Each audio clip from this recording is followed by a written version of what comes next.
ואת אשר עננו פה עמנו היום. Beautifully done. Yasher Koach. Oh.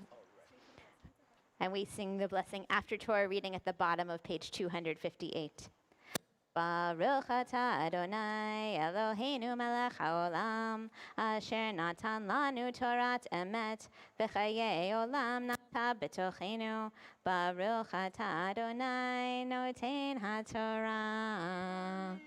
Amen. When somebody does a mitzvah beautifully, we say Yasher Koach. So can we all say Yasher Koach? May you go from strength to strength to Graham. Yasher Beautiful, Koach. Graham. Thank you. And with this Torah, our tree of life here before us, we say these words of Misha Berach, our prayer of healing for those in need of care, of body, of mind, of spirit, and of soul.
And as we put our Torah scroll away, we sing that it is a tree of life.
At the core of our Yom Kippur service is our vidui.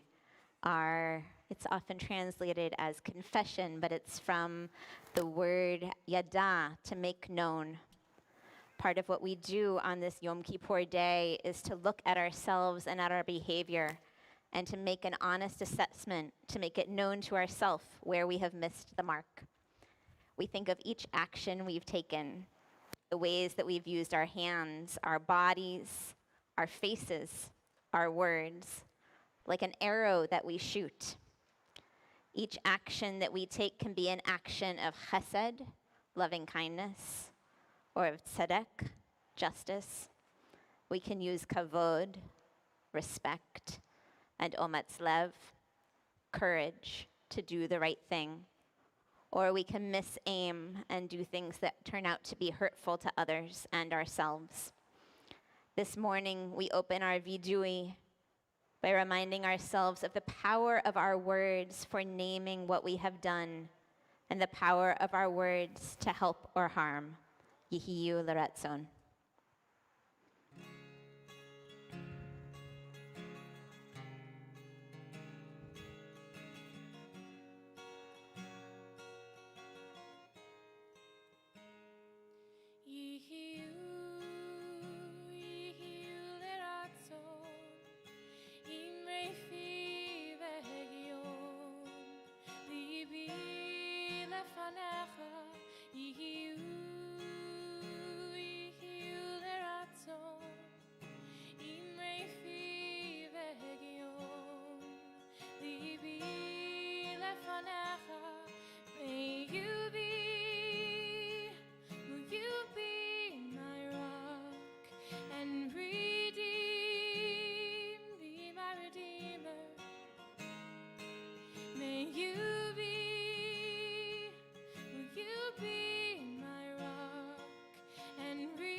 As we turn to page 296, we read a list here of wrongdoing in alphabetical order, knowing that none of us have done all of these things, but each of us have done some, and we all support each other along the path. Many of us follow the tradition of knocking on our chests, reminding our hearts to open to kindness, justice, and love.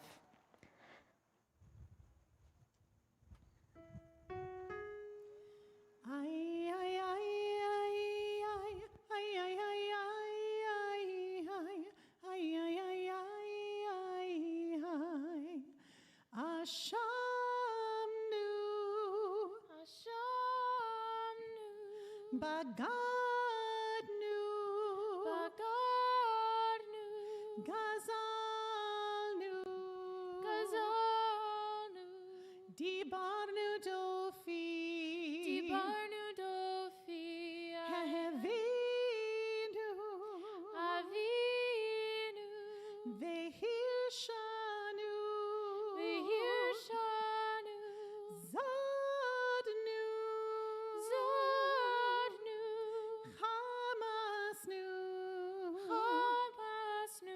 Tafalnu shaker, Yatsnura, Kizavnu,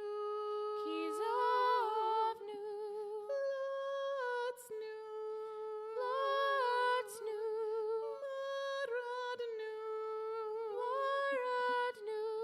Diatsnu, Sararnu,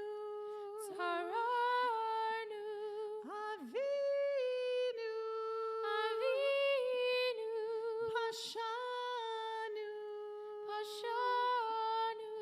Sararnu,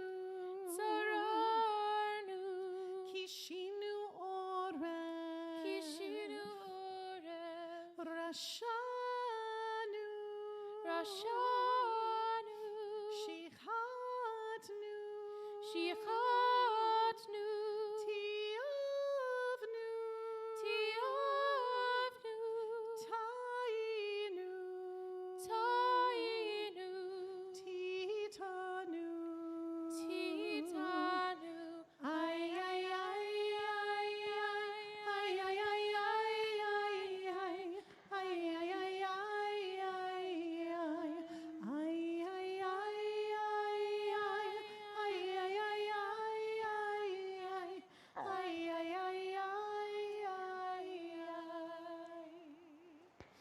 We read together at the bottom of page 296. Of these wrongs we are guilty. We betray, we steal, we scorn, we act perversely, we are cruel, we scheme, we are violent, we slander, we devise evil, we lie, we ridicule, we disobey, we abuse, we defy, we corrupt, we commit crimes, we are hostile, we are stubborn, we are immoral, we kill, we spoil, we go astray, we lead others astray.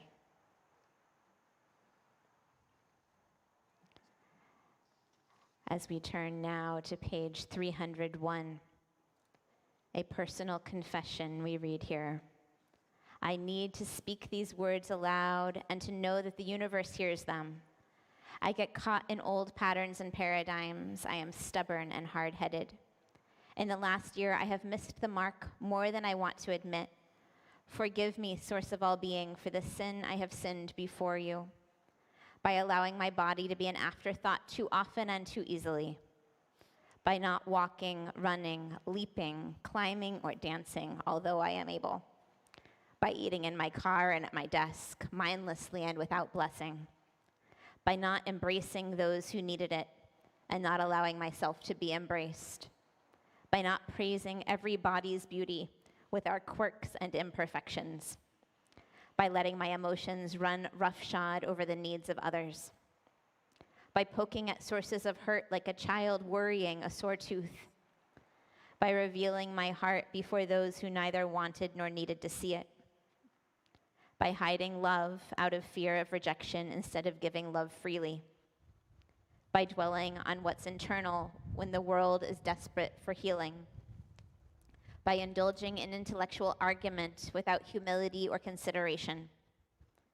by reading words of vitriol, cultivating hot indignation, by eschewing intellectual discomfort that might prod me into growing, by living in anticipation and letting anxiety rule me, by accepting defeatist thinking and the comfortable ache of despair, by not being awake and grateful despite uncountable blessings, by not being sufficiently gentle with my actions or with my language, by not being pliant and flexible, but obstinate, stark, and unbending, by not being generous with my time, with my words, or with my being, by not being kind to everyone who crosses my wandering path. For all these, eternal source of forgiveness, help me know myself to be pardoned. Help me feel in my bones that I am forgiven. Help remind me I am always already at one with you. We sing at the bottom of the next page.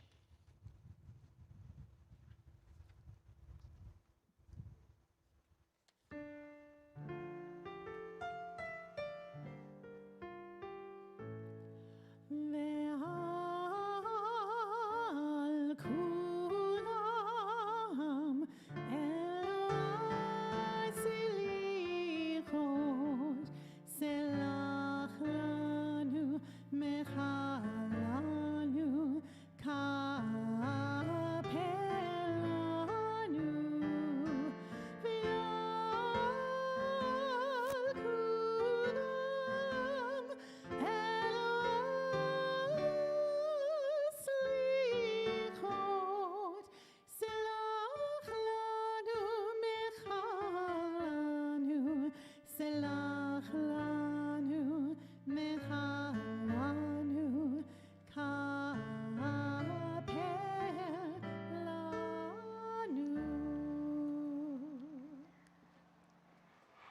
And even as we acknowledge these things, we acknowledge too in Hakarat Hatov, an acknowledgement of the good.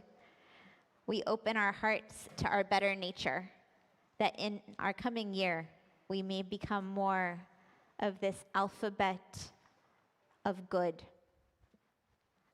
authentic, brave, and caring, devoted, earnest, and forgiving, generous, hopeful, and insightful, just, knowing, and loving, moral, neighborly, and open, patient, questioning, and respectful, sincere, truthful, and unafraid, virtuous, wise, and youthful, filled with zest for life, even in the rain.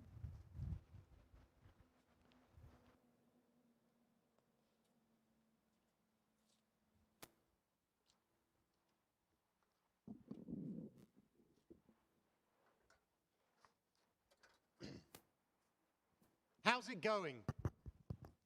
How are you? How are things? We get asked this question, or a variation of it, numerous times a day. But when I first moved to America, I had to get used to the fact that how are you is not necessarily a real question. The Cultural Atlas actually warns newcomers to this country this is usually a form of greeting rather than an actual inquiry about your well-being. The common response is, I'm good, thanks. How are you? Giving an answer that is deeply personal or less positive can make the situation uncomfortable if you are not familiar with that person. I know that culturally, there is a way that we are supposed to respond when asked, how are you? I know that it is not really an invitation to open up and to share how we are really feeling. But I have always felt that the lack of an honest answer to this question is a real missed opportunity. And if that was true before the pandemic, it is even more accurate now. How have any of us answered this question over the past 18 months? I'm good, thanks, doesn't seem to represent where any of us really are. Maybe the undefined answer of fine, okay, has been better during this period. Or maybe it needs a qualification. All things considered, we're okay. Or we're COVID fine. During the last month or so, with all the juggling that summer entails, with the uncertainty of the high holy days, and with the emergence of Delta, my response was, we're surviving. That felt like all I could say when asked how we were. And it felt like a reply that said so much of what I needed to say. But I'm realizing it was still an avoidance of an answer. We don't want to admit that everything is not okay. We don't want to say that we are hurting, broken, exhausted, beaten down, and exasperated by what is happening around us. We don't want to admit the truth. At some point, we internalize the lesson that we cannot admit our weaknesses in public, that our mental pain is something we must never share, that we have to soldier on, put a smile on our face, or in the British context, keep a stiff upper lip. This is why we almost never answer the question, how are you, honestly? And it has to stop. It takes strength to admit our weaknesses. It takes courage to own our mental anguish. It takes confidence to speak publicly about our pain. It is for this reason that if I were awarding gold medals at the Olympics, then Simone Biles would be the undisputed winner atop the podium. I cannot imagine the courage and strength it must have taken to withdraw from the Olympic competition, putting her mental health first and doing what was also clearly best for the team. In the build-up to Tokyo, she was the face of Team America. She was the face of gymnastics. You could even make a case that she was the face of the Olympics. It was against this backdrop, with all eyes on her, that she was forced to deal with a personal matter under the spotlight of the world's media. We watched the qualifying rounds of the team competition, and you could see that something was not quite right. It was the look on her face, the way she moved. It appeared as though she was carrying the weight of the world on her shoulders. We were in shock the next day when news of her withdrawal began to filter out. Everyone wondered how we'd missed her getting injured. What ailment could be preventing her from competing on the biggest stage of all? Everyone looked for a physical explanation. No one considered the mental burden that she was carrying. In the press conference after the team event, she talked about not wanting to get in the way of the team winning a medal, and she said, "Today has been really stressful. Once I came out here, I was like, no, mental's not there, so I just need to let the girls do it and focus on myself." She faced the world's press and shared personal details about how she was feeling, and the media seemed unable to accept that this was an issue of mental health and mental exhaustion.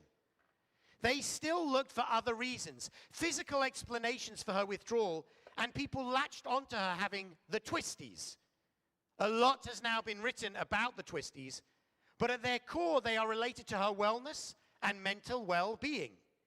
And we might wonder about why so many were reluctant to accept mental health as the reason for her withdrawal. Simone Biles is worthy of a gold medal for her courage, for shining a light on wellness and mental health, and for setting an example for all of us to speak up about how we are really feeling. And in her story, there is also the call for all of us to really listen to what others are saying, to hear them when they ask for help, whether explicitly or implicitly, and to be there offering comfort and support. Today is Yom Kippur, the day where we stand before God in judgment. On this day we cannot hide, as we declare in the confession, "You know and understand us, for you examine our inner lives. Nothing is concealed from you, nothing hidden from your sight." If only we could be this open and this vulnerable in front of each other. If only we could allow others to see the pain that we are carrying and feeling. If only we could answer the question, how are you, truthfully, exposing the brokenness that is inside all of us. This is the change that I am searching for this Yom Kippur. This is the change that this hour demands. This is the change, the teshuvah, the return that is needed. There was a brewing mental health crisis before the pandemic began, but these last 18 months have exacerbated and exponentially increased the problem. COVID has broken our world, and we are all living through and living with the brokenness. In many ways, this period has simply been too much. We've been overwhelmed and overloaded. So much to take in, so much to process, so much to absorb. Many of you will have heard the story about the philosophy professor who stood before her class with a large empty jar. She filled the jar with large rocks and asked her students if the jar was full. The students said yes, the jar was full. She then added small pebbles to the jar and asked again, "Is the jar full now?" The students agreed that the jar was indeed full.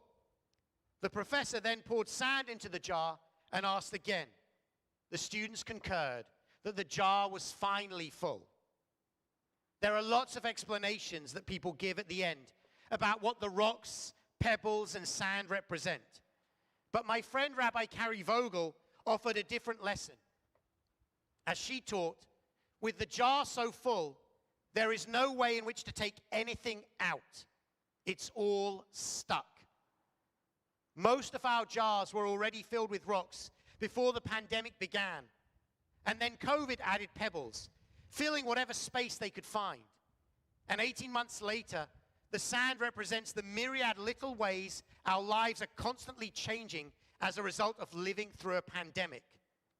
Some of our jars have shattered. Many of them have cracked.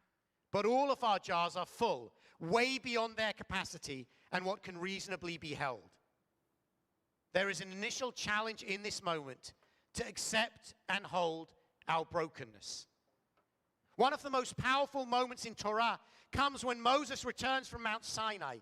He has been away from the people for 40 days and 40 nights, sitting with God. And as he descends the mountain, holding in his hands the 2 tablets of stone with the 10 commandments upon them, he witnesses the people worshipping the golden calf. In a fit of rage and disappointment, he smashes the divine tablets on the ground, shattering them. The stones were broken. And while a new set would be created, carved by Moses and inscribed by God, the broken tablets were taken by the people to be carried in the ark alongside the new ones. In the holy ark, at the center of the community, throughout our journey to the promised land, we carried the broken tablets as a sacred object to be preserved and remembered. I would suggest that we couldn't have reached the promised land without holding on to both what was whole and what was broken at the same time. And it was a lesson to help all of us recognize that we can and we do carry both sets of tablets in ourselves. We are simultaneously whole and perfect, but we are also in some ways broken. On Yom Kippur, we stand before God, and God sees us completely. There is no hiding, no concealing how we are feeling or covering up who we really are. But why don't we allow ourselves to open up like this to each other? Why are we so reluctant to admit when we struggle, to own the challenges that we face, and to confess our brokenness? There are probably numerous reasons. Our society has unfortunately taught us that when we struggle in this way, we are weak, and weakness, or really the perception of weakness, is something to be avoided at all costs. Or perhaps we don't open up because we don't want to burden another person with our challenges. They have enough to deal with already. Or maybe we remain silent because if we share it with another person, then it forces us to acknowledge how we are really feeling, and we can no longer hide it from ourselves. We need to challenge this silence. Struggling with how we are feeling, especially as we live through a pandemic, is not a sign of weakness. It is a sign of humanity. The struggle is a real and valid response to what we are experiencing. And when we open up to another person, we give them a gift. We deepen our relationship with them, and we give them permission to open up to us and share a piece of themselves. And while we may wish to deny how we are really feeling, until we own it, we cannot respond to it and help ourselves in the way that we truly need. And so, on this day of confession, I stand before you and confess. I am broken. This pandemic has exhausted and drained me in ways that I could not imagine. I feel this physically and mentally. I say this as a husband, as a father, as a son, as a friend, but also as a rabbi, and simply as another human being struggling to make sense of living through this time.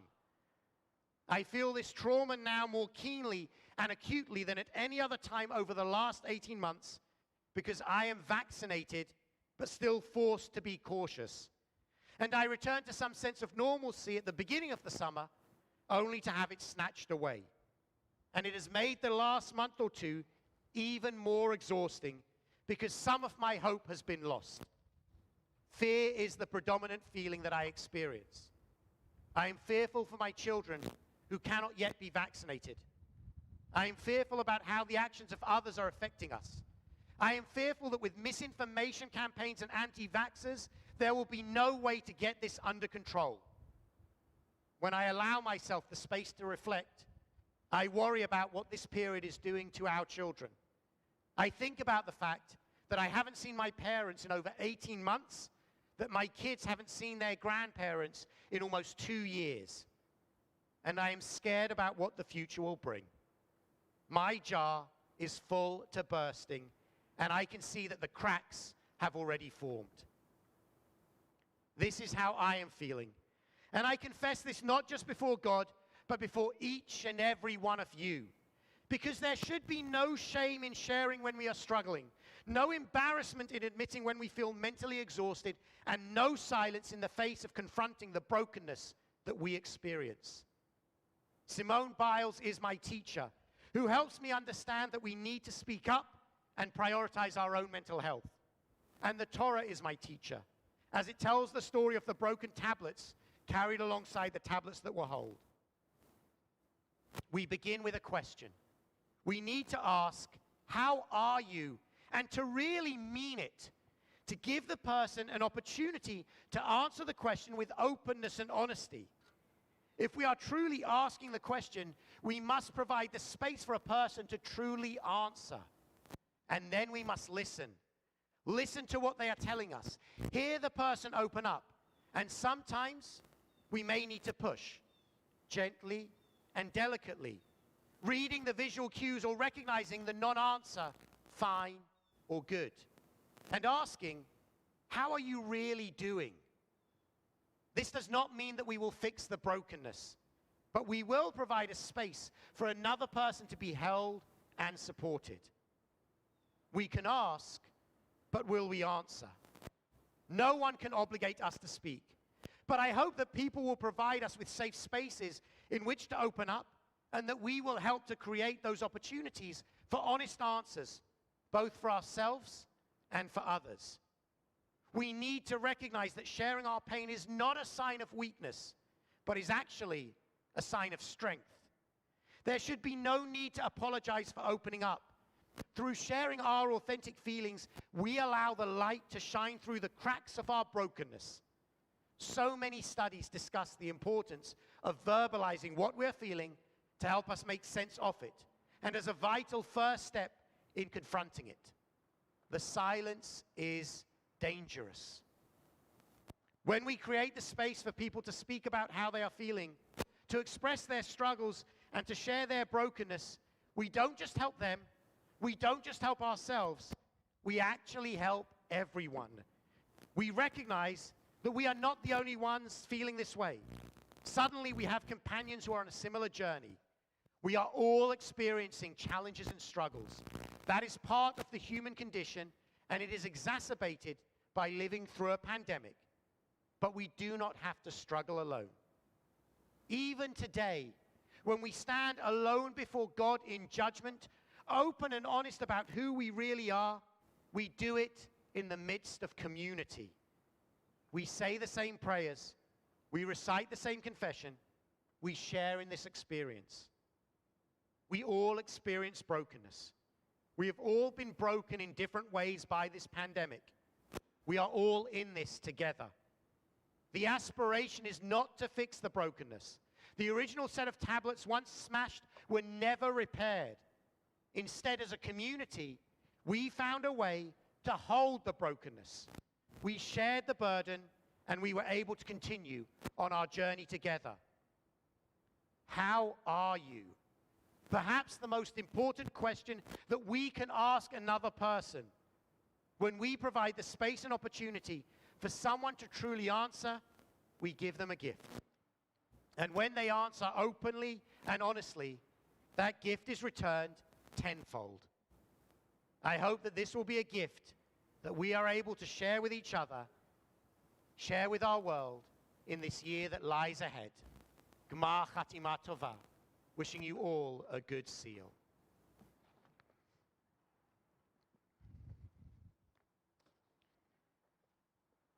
We turn back to our Machzor, back to our prayer book on page 116, as we continue with the words of Aleinu, and rise in body or in spirit, facing once again towards the east. 116.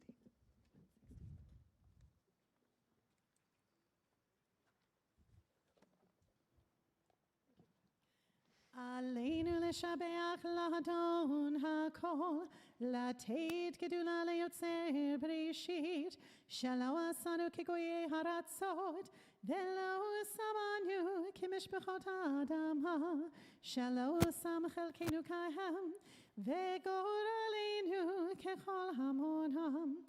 ואנחנו קוראים ומשתחווים ומודים, לפני מלך מלכי המלכים, הקדוש ברוך הוא, לתקן עולם במלכות שדי, ונאמר, והיה אדוני למלך על כל הארץ, ביום ההוא, ביום ההוא, יהיה אדוני אחד, ושמו, ושמו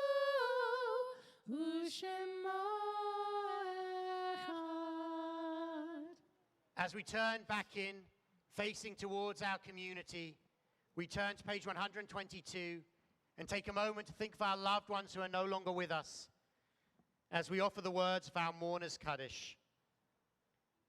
Yitgadal v'yitkadash shemei Rabbah, be'alma divrach yirutei v'yamlich malchutei, b'chayachonu v'yamechonu v'chayei dechol Beit Yisrael, b'agalav v'zman kariv v'imru amen.